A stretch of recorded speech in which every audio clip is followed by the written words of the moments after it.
नमस्कार दोस्तों, जे क्लासेस मेरठ परिवार में मैं डॉक्टर अंकित भारद्वाज आपका स्वागत करता हूं और हम पढ़ रहे हैं यहां पर chapter number first applied chemistry, जो सब्जेक्ट पॉलिटेक्निक के सभी सेमेस्टर या ईयर वाइज सिस्टम में एक कॉमन सब्जेक्ट है अप्लाइड केमिस्ट्री। उसका chapter number first atomic structure and chemical bonding.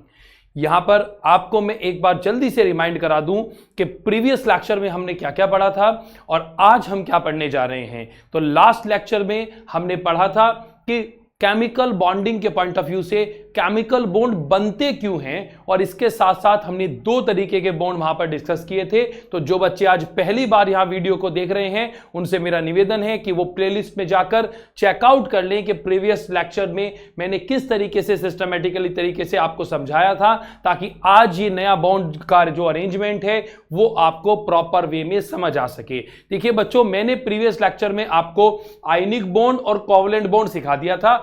आज मैं यहां पर एक नई तरीके का बॉन्ड आपको बताने जा रहा हूं।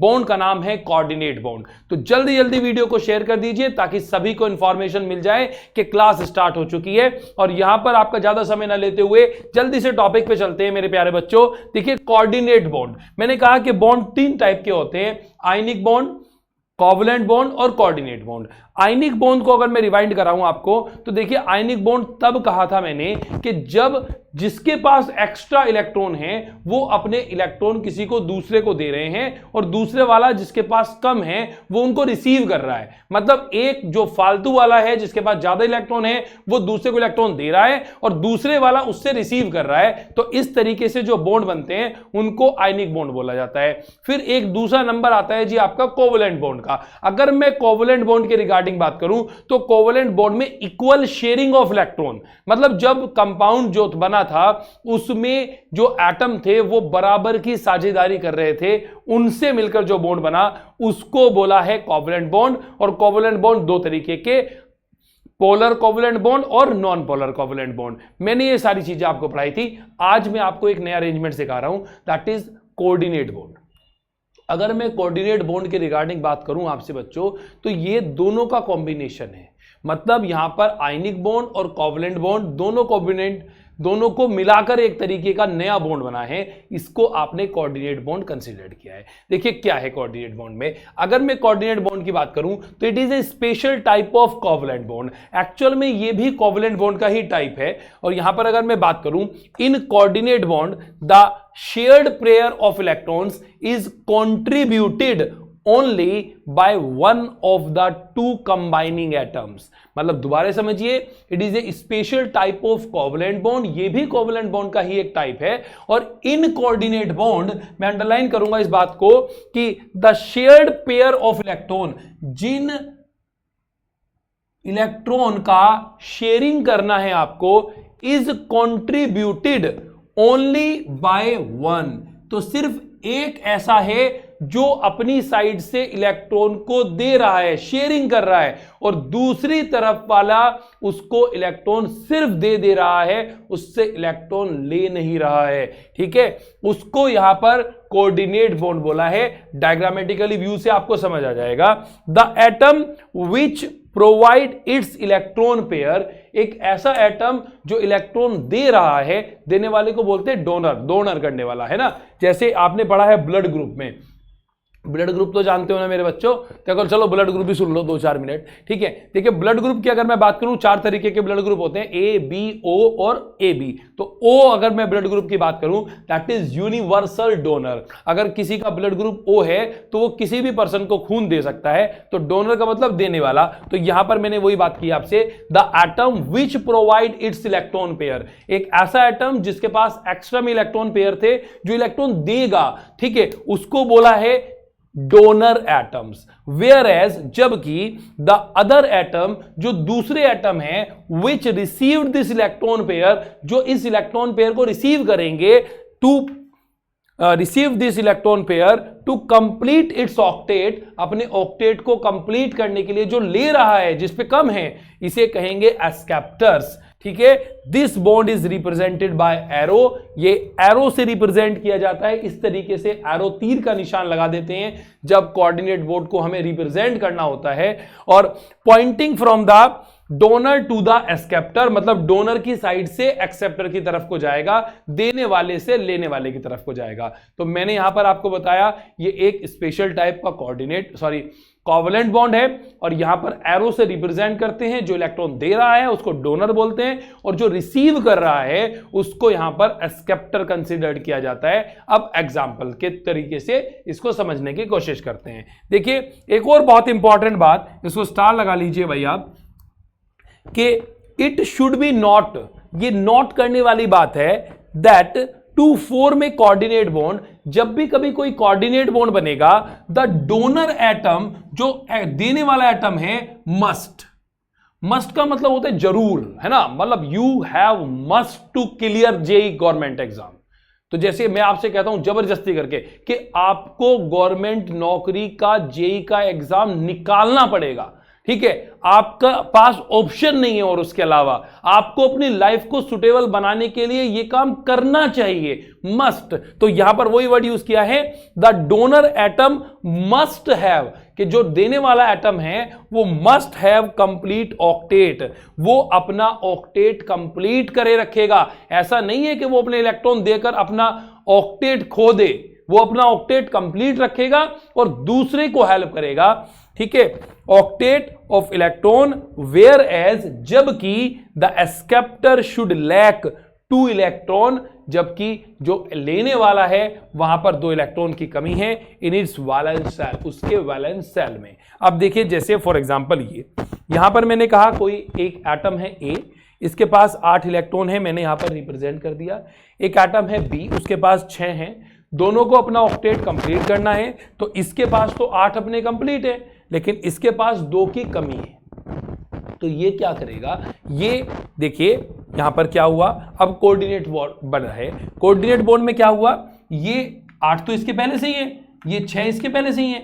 अब इसने ए ने अपने 2 इसको दे भी दिए, लेकिन इससे ले नहीं रहा। अगर बराबर की साझेदारी करता तो दैट इज कोवलेंट बॉन्ड, बराबर की साझेदारी नहीं हो रही है, सिर्फ इसको अपने एक्स्ट्रा वाले 2 दे रहा है। अब देने वाला है तो आयनिक बॉन्ड, लेकिन दे भी नहीं रहा, अपने पास भी रखे हुए हैं। शेयरिंग भी कर लो और अपने पास भी रखो, शेयरिंग भी कर लो और अपने पास भी रखो, इस तरीके का अरेंजमेंट यहां पर देखिए। इस ए ने अपने 2 इलेक्ट्रॉन इस बी को दे भी दिए और नहीं भी दिए, अपने पास भी रखे, इसीलिए इस तरीके से जो बॉन्ड बना है उसे बोलते हैं कोऑर्डिनेट बॉन्ड। ये एक स्पेशल तरीके का कोऑर्डिनेट बॉन्ड होता है, यहां पर आपको ध्यान देना है, एरो से आप रिप्रेजेंट करेंगे, दैट इज कोऑर्डिनेट बॉन्ड। तो यहां तक अगर आपको समझ आया तो मैं कुछ और एग्जांपल के माध्यम से आपके साथ यहां पर जुड़ूंगा और बताऊंगा कि कोऑर्डिनेट बॉन्ड किस तरीके से यहां पर बनता है। चलिए सबसे पहला एग्जांपल मैं कोऑर्डिनेट बॉन्ड का आपके साथ शेयर करता हूं। अगर मैं यहां पर बात करूं तो एक एग्जांपल यहीं पर मैं मेंशन कर लेता हूं, ठीक है, थोड़ा सा रब कर देते हैं ताकि प्रॉपर वे में आपको यहां पर समझ आ सके। SO2 है ना, SO2 के साथ हम जुड़ते हैं। अगर मैं यहां पर अभी डेफिनेशन लिखे रहने देते हैं यहां पर, ठीक है, तो फॉर एग्जांपल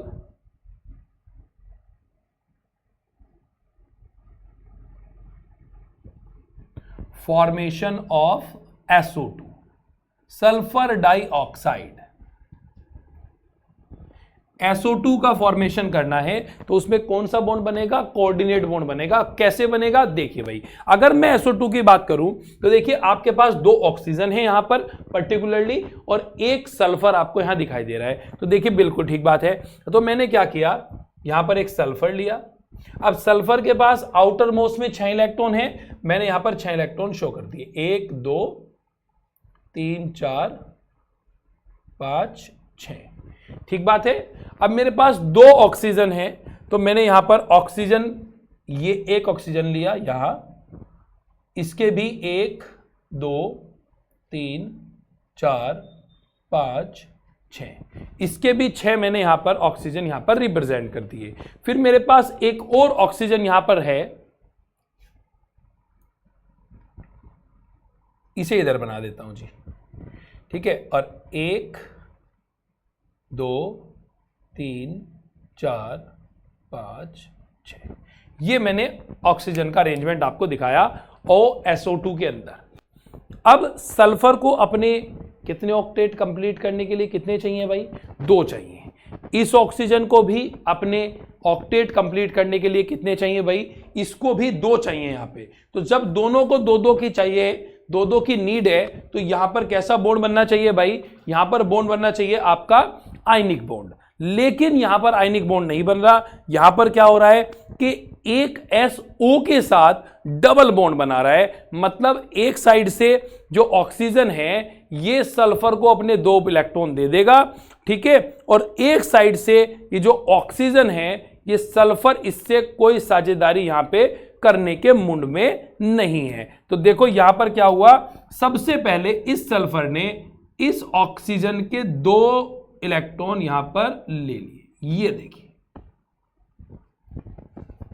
ठीक बात है, बहुत गौर से समझने वाली बात है। कोऑर्डिनेट बॉन्ड सल्फर के 8 करने थे, इस वाले ऑक्सीजन से 2 उधार ले लिए, ठीक है, आयनिक बॉन्ड बना लिया, डबल बॉन्ड बना लिया, ठीक है, इसकी कहानी खत्म हो गई, सल्फर का ऑर्बिटल कंप्लीट हो गया, ठीक बात। अब इस ऑक्सीजन की बात, इस ऑक्सीजन के पास, ठीक है, इस ऑक्सीजन के पास भी 2 की कमी है, तो इस ऑक्सीजन ने क्या किया, अब मैं यहां लिख रहा हूं जी, है ना, ताकि थोड़ा सा मेरे लिए कॉम्प्लिकेटेड ना बने, मैंने ये 2 इधर लिख दिए, एक ही बात है, वो आप कहीं भी लिख लें। अब इस ऑक्सीजन ने क्या किया, इस ऑक्सीजन ने भी इससे 2 ले लिए और बराबर की कर ली साझेदारी। मतलब जितने 2 अपने दिए थे उतने ही 2 अपने ले लिए। इसका मतलब कैसा बॉन्ड, कोवैलेंट बॉन्ड। अभी तक मैं आयनिक बोल रहा था, जब मैंने कहा कि सल्फर ने ऑक्सीजन से 2 इलेक्ट्रॉन लिए तो दैट इज आयनिक बॉन्ड, लेकिन अभी मैंने बताया कि दोनों ने बराबर की साझेदारी की है, इसका मतलब कोवैलेंट बॉन्ड। तो आपको यहां पर क्या ध्यान रखना है, आपको यह ध्यान रखना है बच्चों कि यहां पर कौन सा बॉन्ड बना है, यहां पर कोवैलेंट बॉन्ड बना है। अब अगर मैं और आगे बात करूं आपसे, तो आप देखिएगा यहां पर पर्टिकुलरली कि देखो यहां पर इस वाले ऑक्सीजन के केस में अगर मैं बात करूं, तो इस वाले ऑक्सीजन के केस में पर्टिकुलरली आपको यह ध्यान देना है कि इस ऑक्सीजन को 2 इलेक्ट्रॉन की नीड है। कहां से मिलेंगे, सल्फर से। सल्फर दे देगा 2 तो फिर अपने पे कमी हो जाएगी, तो सल्फर देगा भी और नहीं भी देगा, तो यहां पर जो बॉन्ड बनेगा इस बॉन्ड का नाम आपका कोऑर्डिनेट बॉन्ड। तो ये आपके लिए बना है यहां पर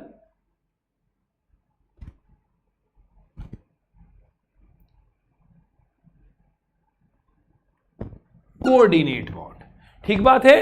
तो अगर मैं इसे डायग्रामेटिकली फॉर्मूले में लिखना चाहूं तो S डबल बॉन्ड O, यहां पर कोवैलेंट बॉन्ड, और एक साइड में यहां पर कोऑर्डिनेट बॉन्ड। तो देखिए बच्चों, ये आपको यहां पर समझ आ गया होगा कि फॉर्मेशन ऑफ SO2 के लिए सल्फर डाइऑक्साइड का जो फॉर्मेशन है उसके लिए मैंने यहां पर आपको बताया कि यहां पर कोऑर्डिनेट बॉन्ड किस तरीके से यहां पर बनने वाला है। तो यहां पर अगर आपको यह बात समझ आई तो जल्दी से फटाफट से इसको राइट डाउन कर लीजिए। अगर मैं डेफिनेशन की बात करूं तो कोऑर्डिनेट बॉन्ड जो है वो कोऑर्डिनेट बॉन्ड के रिगार्डिंग में कहूं तो it is a special type of covalent bond. ये एक स्पेशल तरीके का कोवैलेंट बॉन्ड है जिसमें क्या होता है भाई, जिसमें कोऑर्डिनेट बॉन्ड के अंदर यहां पर shared pair of electron contribute करते हैं आपस में, और कंट्रीब्यूट कर only by one of the 2 combining atom, यहां पर एक दोनों कंबाइनिंग एटम जो हैं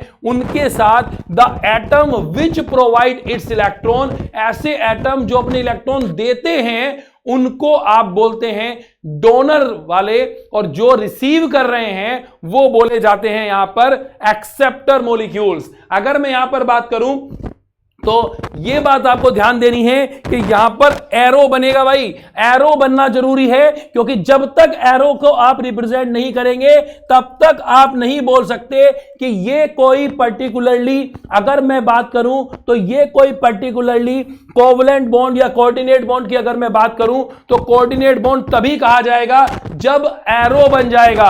एरो से रिप्रेजेंट करना इसके लिए मस्ट है, जब तक आप एरो से रिप्रेजेंट नहीं करेंगे तब तक इसे कोऑर्डिनेट बॉन्ड में यहां पर कंसीडर्ड नहीं करने वाला हूं, ठीक है। और मैंने यहां पर एग्जांपल के माध्यम से आपको रिप्रेजेंट किया कि देखिए sulphur dioxide that is SO2 के अंदर यहां पर कोऑर्डिनेट बॉन्ड बनता है। तो यहां पर आपने ये बात सीखी। मैं 1-2 एग्जांपल के साथ और जुड़ूंगा आपके साथ। एक और एग्जांपल, भारी जल है ना, हैवी वाटर। तो for example formation of heavy water,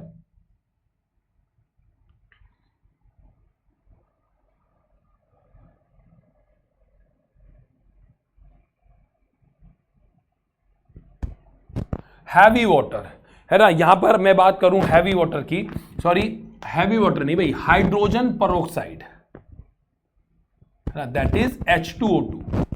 heavy water तो D2O होता है ना, सॉरी फॉर दैट, है ना, H2O होता है वाटर, D2 होता है भारी जल या हैवी वाटर। यहां पर बात कर रहा हूं H2O2 की, दैट इज हाइड्रोजन पेरोक्साइड। ठीक है, यहां पर अगर मैं पर्टिकुलरली बात करूं बच्चों, तो देखिए H2O2 में किस तरीके से, तो ये एक यहां पर मैंने पर्टिकुलर वाटर मॉलिक्यूल ले लिया,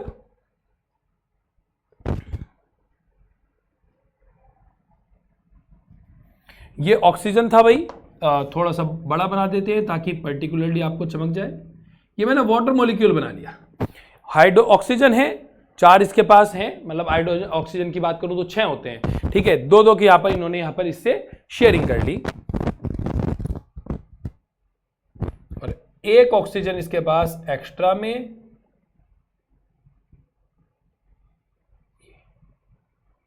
तो अब कैसा बॉन्ड बनेगा भाई, यहां पर ये बराबर की साझेदारी भी कर लेगा और यहां पर भेज भी देगा। तो इस तरीके से आपके पास पर्टिकुलरली एक बॉन्ड का अरेंजमेंट आ गया, मतलब यहां पर ऑक्सीजन के पूरे हो रहे थे तो ऑक्सीजन ने यहां पर अपना फिलअप कर लिया, और इसके साथ साथ यहां पर कैसा बॉन्ड बना लिया है, यहां पर आपको दिख रहा है कि यहां पर कोऑर्डिनेट बॉन्ड यहां पर बनता हुआ आपको रिप्रेजेंट हो रहा है। तो यहां पर आपको देखना था, या मैंने H2O2 की अगर मैं बात करूं तो इस तरीके से यहां पर बन गया है। एक और एग्जांपल है जिसको आप ट्राई कर सकते हैं, आप उसको पर्टिकुलर ट्राई कीजिएगा, कहीं कोई दिक्कत परेशानी समस्या आती है तो आप मेरे साथ डिस्कस कीजिएगा। एक और एग्जांपल है यहां पर अमोनियम आयन का बन जाना, दैट इज NH4+। ये जो अमोनियम आयन है NH4+, इसके फॉर्मेशन के लिए भी कोऑर्डिनेट बॉन्ड ही बनते हैं। तो यहां हमने कोऑर्डिनेट बॉन्ड सीखा है बच्चों पर्टिकुलरली, ताकि आपको आसानी से यहां पर समझ आ सके। ठीक है, चलिए एक और यहां पर बॉन्ड मैं आपके साथ शेयर करता हूं, एक और स्पेशल टाइप ऑफ बॉन्ड। 3 तरीके के बॉन्ड हमारे सिलेबस में थे जो बेसिकली थे, जो कि मेन बॉन्ड यहां पर कंसीडर किए जाते हैं, आयनिक बॉन्ड, इसके अलावा कोवलेंट बॉन्ड, और आज जो हमने पढ़ा है कोऑर्डिनेट बॉन्ड। लेकिन इसके साथ साथ आपको पर्टिकुलरली यहां पर 2 और बॉन्ड पढ़ने पड़ेंगे, एक को बोलते हैं इलेक्ट्रोस्टैटिक बॉन्ड और एक को बोलते हैं हाइड्रोजन बॉन्ड। और हाइड्रोजन बॉन्ड पोलो टेक्निक के सिलेबस में है, तो पोलो टेक्निक के सिलेबस के अकॉर्डिंगली हाइड्रोजन बॉन्ड हम यहां पर शेयर करने वाले हैं। तो यहां पर बच्चों आपको ध्यान देना है, हाइड्रोजन बॉन्ड की मैं बात कर रहा हूं,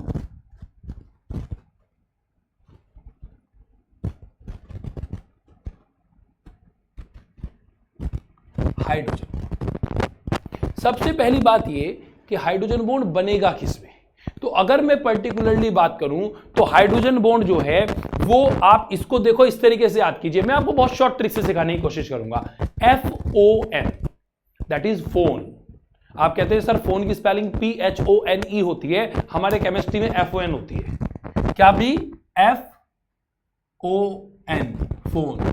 फोन लगा दो और जिस चीज के साथ फोन लग जाए वहां बनेगा हाइड्रोजन बॉन्ड।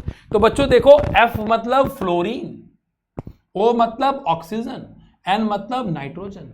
तो ये 3 ऐसे हैं जो कौन से बॉन्ड बनाते हैं भाई, हाइड्रोजन बॉन्ड बनाते हैं। जाओ, अंकित सर ने आपको शॉर्ट ट्रिक से कॉन्सेप्ट समझा दिया। इसके अलावा और कोई ऐसा नहीं है जो हाइड्रोजन बॉन्ड फेवर करेगा। तो जब भी कभी हाइड्रोजन बॉन्ड बनेगा तो कौन सा एटम होना नेसेसरी है, कौन सा एटम जरूर होना चाहिए, तो आप ध्यान दीजिएगा, फ्लोरीन जरूर हो, ऑक्सीजन जरूर हो, नाइट्रोजन जरूर हो। जब तक ये तीनों नहीं तब तक हाइड्रोजन बॉन्डिंग भी नहीं। और ये एक वीक बॉन्ड है, इलेक्ट्रोस्टैटिक बॉन्ड है, वीक बॉन्ड है, ये आपको इसका ध्यान रखना है। तो अगर मैं इसको डेफिनेशन के माध्यम से आपके साथ शेयर करूं बच्चों, तो देखिए हाइड्रोजन बॉन्डिंग का मतलब ये कि जब फ्लोरीन, ऑक्सीजन और नाइट्रोजन होंगे तभी ये बॉन्ड बनेगा।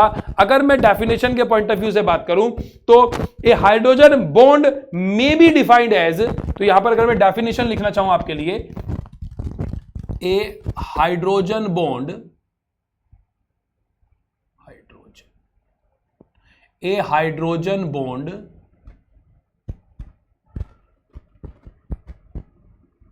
may be defined as weak electrostatic bond. क्या कह रहा हूं मैं? Weak electrostatic bond. ठीक है, तो hydrogen bond may be defined as weak electrostatic bond of attraction, weak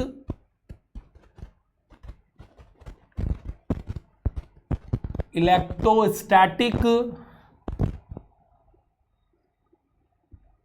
bond of attraction. ये एक वीक इलेक्ट्रोस्टैटिक बॉन्ड है जिसमें अट्रैक्शन हो रहा है। ठीक है, किस किस के बीच में? To bind a hydrogen atom of a molecule, to bind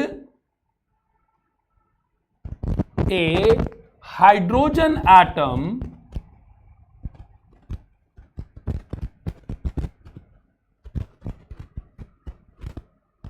in a molecule, ताकि वो हाइड्रोजन एटम के साथ जुड़कर एक मॉलिक्यूल बना सके with A more electronegative atom. किसके साथ? With A more negative, electronegative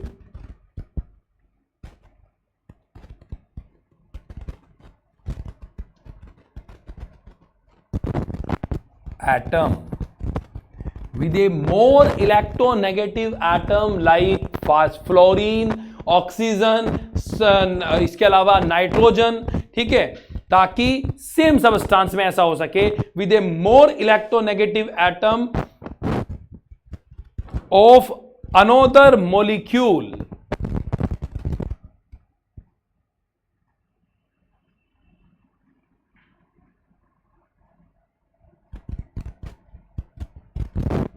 of same atom, another molecule of same atom। तो ये पर्टिकुलरली डेफिनेशन हो गया। और अगर मैं यहां पर बात करूं तो देखिएगा कि हाइड्रोजन बॉन्ड जो हैं, हाइड्रोजन बॉन्ड शॉर्ट में लिख देते हैं भाई, हाइड्रोजन बॉन्ड जो हैं वो टू टाइप्स के होते हैं। One is intramolecular hydrogen bond, intramolecular hydrogen bonding, और एक बोलते हैं प्यारे बच्चों इंटरमोलिक्यूलर हाइड्रोजन बॉन्डिंग।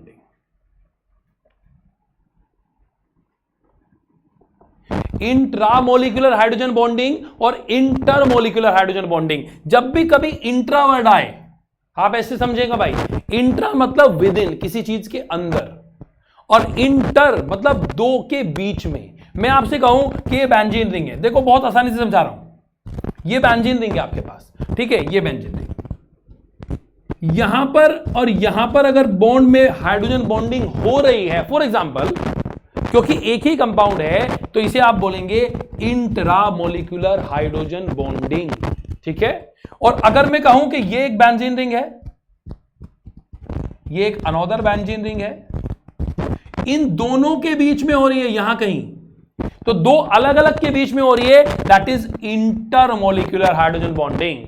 इससे ज्यादा आपके साथ नहीं पूछा जा सकता, इसके अलावा यह नहीं पूछा जाएगा। तो अगर कभी हाइड्रोजन बॉन्डिंग सेम मॉलिक्यूल के अंदर हो रहा है तो आप बोलते हैं इंट्रामोलिक्यूलर हाइड्रोजन बॉन्डिंग, और अगर दो डिफरेंट मॉलिक्यूल के चाहे सेम भी हो, चाहे सेम के बीच में हो रही है लेकिन अलग अलग के बीच में हो रही है, तो आप वहां पर बोलते हैं भाई इंटरमोलिक्यूलर हाइड्रोजन बॉन्डिंग। तो यहां आपने हाइड्रोजन बॉन्डिंग के लिए अपना कॉन्सेप्ट सीखा है, और ये आपसे ये भी पूछ लेता है यहां पर पर्टिकुलरली कि कौन ज्यादा बढ़िया हाइड्रोजन बॉन्डिंग करेगा, मतलब कौन ऐसा कंपाउंड है जो हाइड्रोजन बॉन्डिंग को फेवर करता है। ठीक है, तो यहां पर मैंने आपसे बताया कि ये जो बॉन्ड बनने हैं वीक, ये इन तीन की होनी प्रेजेंस बहुत जरूरी है, फ्लोरीन, ऑक्सीजन और नाइट्रोजन। तो अगर किसी मॉलिक्यूल के साथ हाइड्रोजन बॉन्डिंग हो रही है तो वहां फ्लोरीन होगा, क्योंकि फ्लोरीन मोस्ट इलेक्ट्रोनेगेटिव एलिमेंट है, तो एकदम से खींच के ले आएगा, है ना। फ्लोरीन जो है वो मोस्ट इलेक्ट्रोनेगेटिव एलिमेंट है, तो वो एकदम से हाइड्रोजन बॉन्ड को खींच लेगा, इसलिए वो जल्दी से हाइड्रोजन बॉन्डिंग बना लेगा then compare to oxygen and then compare to nitrogen. Same अगर मैं यहां नाइट्रोजन और ऑक्सीजन का कंपेयर करूं तो ऑक्सीजन ज्यादा इलेक्ट्रोनेगेटिव एलिमेंट है then compare to nitrogen. So oxygen उसके रेस्पेक्ट में ज्यादा जल्दी यहां पर हाइड्रोजन बॉन्डिंग कर लेगा। तो ये बात आपको ध्यान देनी है। अगर मैं आपसे सीक्वेंस पूछूं तो आप सीक्वेंस क्या लगाएंगे भाई?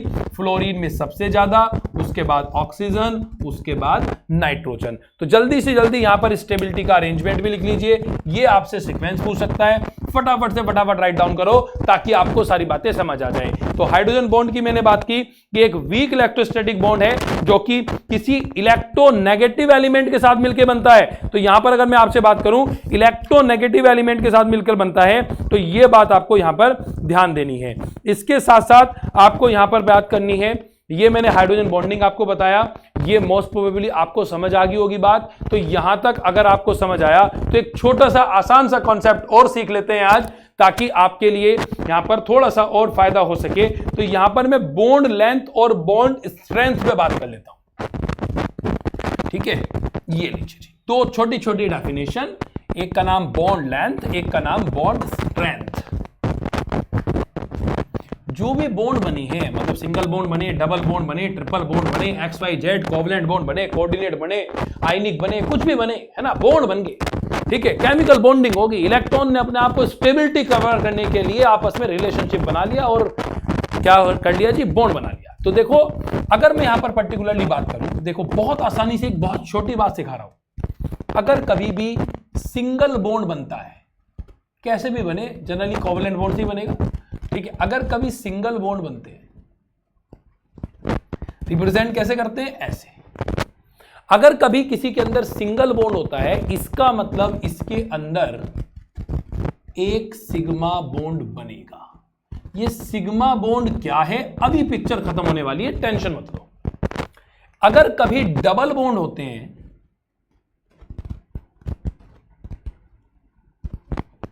रिप्रेजेंट कैसे करेंगे? दो डंडे खींच दीजिए।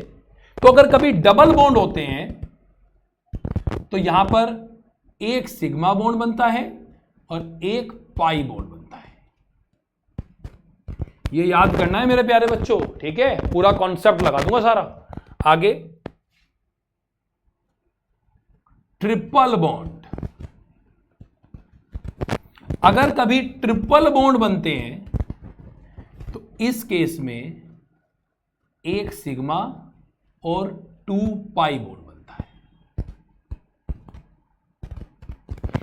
ठीक बात है? तो ये मैंने आपको याद करने का टास्क दिया है, आपको इसको याद करना है। याद क्या करना है? ये बातें आपको रिमेंबर करनी है, लर्न कर लीजिए इस बात को, है ना? मस्ट लर्न, लो मस्ट लिख दिया, जरूर याद होना चाहिए। एक सिंगल बॉन्ड है, इसका मतलब एक सिग्मा, एक डबल बॉन्ड है मतलब एक सिग्मा एक पाई, और एक ट्रिपल बॉन्ड है मतलब एक सिग्मा 2 पाई। ये मैं अभी रटा रहा हूं आपको। क्या होते हैं सिग्मा बॉन्ड बताऊंगा, पूरा टाइम दूंगा, पूरा पर्टिकुलर, कोई इश्यू नहीं है। एक एक बात आपको सिखाने का वादा है मेरा आपसे। केमिस्ट्री का एक एक कॉन्सेप्ट आपके ब्रेन में डालने का वादा है अंकित सर का आपसे। बस आप मेरे साथ इसी तरीके से ज्यादा बच्चे जुड़ने की कोशिश करा करें। और जिन भी बच्चों को संसाधन की कोई कमी है, किसी को पैसे की कोई समस्या है और उनको क्लास लेने में दिक्कत आ रही है, तो इसीलिए तो हमने चलाया है। जो हमारे एमडी सर हैं अश्वनी वत्स सर, उन्होंने इसीलिए तो कहा है कि सभी बच्चों तक आपका फर्ज बनता है कि जो नीडी पर्सन्स हैं, जो किसी वजह से क्लासेस नहीं ले पा रहे हैं या जो ट्यूशंस नहीं लगा पा रहे, बुक्स लेने के पैसे नहीं है, वो भी यहां पर क्लासेस को देख सकें। इसलिए हम यहां पर कर रहे हैं। तो यहां पर अगर मैं पर्टिकुलर बात करूं, मैंने आज आपको लर्न करने के लिए एक बात बताया है। मैं पूरा टाइम लूंगा भाई, मैं बिल्कुल कोशिश करता हूं, मतलब मैं पर्टिकुलरली अगर आपसे कहूं तो मैं सिग्मा पाई बॉन्ड अलग ही बनाऊंगा, अलग ही पढ़ाऊंगा, बिल्कुल, है ना? मैं इसको अलग ही कॉन्सेप्ट के तरीके से आपको समझाऊंगा। सिग्मा बॉन्ड क्या होते हैं, पाई बॉन्ड क्या होते हैं, बॉन्ड लेंथ क्या है, बॉन्ड स्ट्रेंथ क्या है, क्योंकि ये सारे आपके लिए आगे की तरफ यहां पर जो आप आगे पढ़ेंगे कॉन्सेप्ट हाइब्रिडाइजेशन, वहां बहुत मस्त हो जाने वाला है। तो मैं उसका अलग से ही वीडियो लूंगा। अभी मैं सोच रहा था कि इसके साथ ही कवर कर लेता हूं आपको, लेकिन नहीं, मैं उसको बिल्कुल सिस्टमेटिकली तरीके से आपको अलग तरीके से एक्सप्लेन करूंगा ताकि आपको आसान हो जाए। लेकिन अभी भी ऐसा नहीं है कि आज के लिए बेकार हो गया, अब क्लास खत्म हो गई है। अभी क्लास का क्लाइमेक्स बाकी है। क्यों सिखाया ये? क्यों कहा कि अगर सिंगल बॉन्ड हो, कि सिंगल बॉन्ड है तो एक सिग्मा, अगर डबल बॉन्ड है तो 2 सिग्मा, 1 सिग्मा, 2 सिग्मा, 3 सिग्मा, क्या कहानी है ये। तो मैं आपको बताऊं, कोई भी कंपाउंड वो आपको दे दे, जैसे मैंने आपके सामने ये एक स्ट्रक्चर लिख दिया,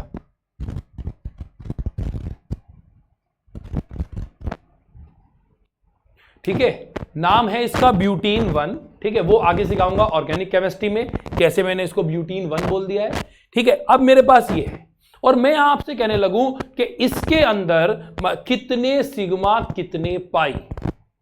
तो जब हम कॉन्सेप्ट सीखते हैं कि ये सिग्मा बॉन्ड ऐसा होता है, पाई बॉन्ड ऐसा होता है, तब आप इस शॉर्ट ट्रिक को नहीं लगा पाएंगे भाई। इसलिए मैंने आपको शॉर्ट ट्रिक पहले याद कराई ताकि आप पर्टिकुलरली यहां पर दुनिया का कोई भी कंपाउंड आपके पास आ जाए, ऑर्गेनिक कंपाउंड, अगर आपसे पूछे कितने सिग्मा कितने पाई, तो आप झट से आंसर लगा दें। इसीलिए मैंने आपको सिखाया है पर्टिकुलर।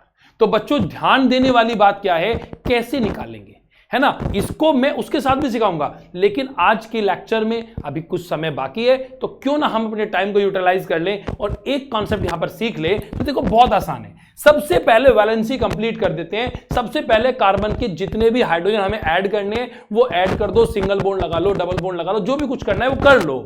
तो देखो कार्बन की वैलेंसी पूरा करना शुरू करते हैं। कार्बन का एटॉमिक नंबर 6 होता है। अगर कार्बन का एटॉमिक नंबर 6 है तो कैसे डिवाइड करेगा, 2 और 4, मतलब इसके आउटर मोस्ट में 4 इलेक्ट्रॉन है, 4 का इसे बराबर से साझा करना है, मतलब ये 4 बॉन्ड बनाएगा। ऐसा मैं पीछे पढ़ा के आया हूं, ठीक बात। तो अगर ये 4 बॉन्ड बनाएगा आपके पास, तो आपको ध्यान देना है कि इसकी 4 वैलेंसी कंप्लीट हो। तो चलो वैलेंसी कंप्लीट करते हैं। यहां अगर मैं बात करूं, 2 बॉन्ड बने हुए हैं, 2 और बनाने हैं, मैंने एक हाइड्रोजन इधर लगा दिया, एक इधर लगा दिया, हो गए जी कार्बन के 4 पूरे। इधर देखो यहां पर 2 पूरे हैं, एक ये रहा 3, एक और लगाना था, मैंने यहां लगा दिया, दैट इज 4। फिर यहां पर देखिए 2 हैं आपके पास, एक 3 और एक आपका मैंने यहां ऊपर लगा दिया 4। फिर इसी क्रम में मैंने एक ऊपर लगा दिया, एक इधर लगा दिया, एक इधर लगा दिया, क्योंकि इस वाले कार्बन के अब 4 हुए हैं, तो यहां मैंने सारे के सारे कंप्लीट किए। अब मैंने आपको याद कराया कि एक सिंगल बॉन्ड बराबर एक सिग्मा, ठीक है। तो जरा गिनो कितने सिग्मा, गिनना शुरू करते हैं। 1 2 3 4 5 6 7 8 9 10। अभी मैंने सिंगल सिंगल गिने, 10 सिग्मा तो ये हो गए। और एक डबल बॉन्ड में भी एक सिग्मा होता है, इसका मतलब एक ये हो गया 11। तो इस कंपाउंड के अंदर कितने sigma, 11 sigma bond, 11 sigma bond. क्या ये बात जानते थे ऐसे निकालना? नहीं जानते थे ना। तो देखो कितना आसान तरीके से सिखा दिया। अब पूछे कितने पाई बॉन्ड है, तो पाई बॉन्ड कब आए भाई, सिंगल बॉन्ड में तो पाई बॉन्ड होते नहीं। पाई बॉन्ड कहां होते हैं, पाई बॉन्ड होते हैं डबल बॉन्ड में या ट्रिपल बॉन्ड में। ट्रिपल बॉन्ड यहां है नहीं, तो यहां कौन सा बॉन्ड है, डबल बॉन्ड। और एक डबल बॉन्ड बराबर एक पाई बॉन्ड, तो इसके अंदर कितने पाई, एक पाई बॉन्ड। तो यहां पर 11 सिग्मा बॉन्ड हो गए और यहां पर 1 पाई बॉन्ड हो गए। ये आपको यहां पर ध्यान देना है बच्चों। तो यहां पर अगर मैं पर्टिकुलरली बात करूं, तो मैंने आपको एक कॉन्सेप्ट सिखाया जिसमें आपने सिग्मा बॉन्ड और पाई बॉन्ड निकालने सीख लिए। हम अगले लेक्चर में दोबारा से पढ़ेंगे सिग्मा बॉन्ड क्या होती है डेफिनेशन के पॉइंट ऑफ व्यू से, पाई बॉन्ड क्या होता है, किसी बॉन्ड की स्ट्रेंथ का उस पर क्या इफेक्ट पड़ता है, और उसकी बॉन्ड लेंथ का उसके ऊपर क्या इफेक्ट पड़ता है। और जो इंपॉर्टेंट कंपाउंड है जैसे क्लोरीन, नाइट्रोजन, ये सब जो हैं, इनकी बॉन्ड स्ट्रेंथ और बॉन्ड जो लेंथ है उसका हम पर्टिकुलरली एक पूरा चार्ट और सीक्वेंस भी पढ़ने वाले हैं। तो आज की क्लास को यहीं पर फाइनलाइज करते हैं। आज की क्लास में हमने क्या क्या पढ़ा, मैं आपको जल्दी से रिवाइज करा देता हूं। आज की क्लास में आपने कोऑर्डिनेट बॉन्ड पढ़े हैं, इसके साथ साथ हाइड्रोजन बॉन्ड पढ़ा है, और सिग्मा और पाई बॉन्ड के बारे में भी आपको मैंने एक टास्क दिया है जिसमें आपको याद कर लेना है कि सिग्मा बॉन्ड, पाई बॉन्ड कितने कितने सिंगल बॉन्ड के साथ कैसे कैसे अरेंजमेंट, ताकि कल के लेक्चर में आपके लिए सारा का सारा सूटेबल हो जाए। चलिए बच्चों, आज के क्लास को यहीं पर विराम देते हैं, मिलेंगे दोबारा से यहीं पर। धन्यवाद, जय हिंद, जय भारत।